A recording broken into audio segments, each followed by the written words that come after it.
cette recette, il nous faut une pâte brisée, 2 grosses poignées d'ortie, un oignon, 200 ml de crème, des herbes et du sel. Pour la pâte brisée, il faut 200 g de farine, 100 g de beurre et 50 ml d'eau.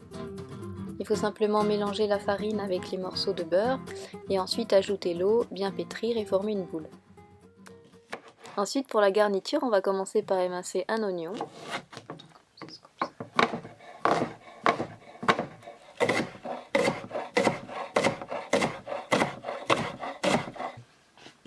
Puis on le fait revenir dans l'huile dans une poêle.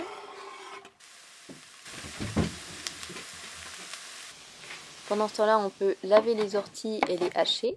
Et au fait, pour cueillir les orties, on prend les toupets, c'est-à-dire les 2-3 premiers étages de feuilles.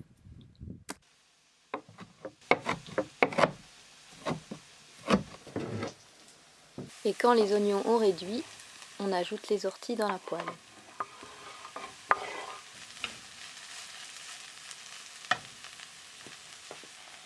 On peut ajouter du sel.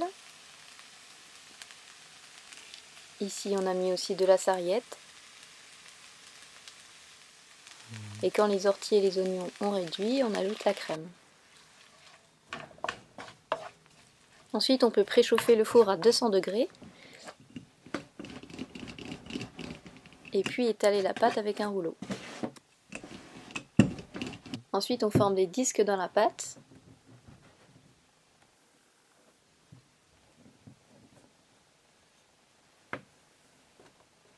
Alors là, on va vous montrer deux façons de faire des chaussons. Donc dans la première méthode, on met une cuillère de garniture sur le côté et on replie la pâte pour former un croissant. Ensuite, on ferme les côtés avec une fourchette. On peut badigeonner de lait pour dorer, là c'est du lait végétal, et puis parsemer de petites graines. Et donc voilà pour la première façon de faire les chaussons. Et donc la deuxième façon, c'est de mettre de la garniture au centre du disque, de mettre un deuxième disque par-dessus et de fermer les bords avec une fourchette.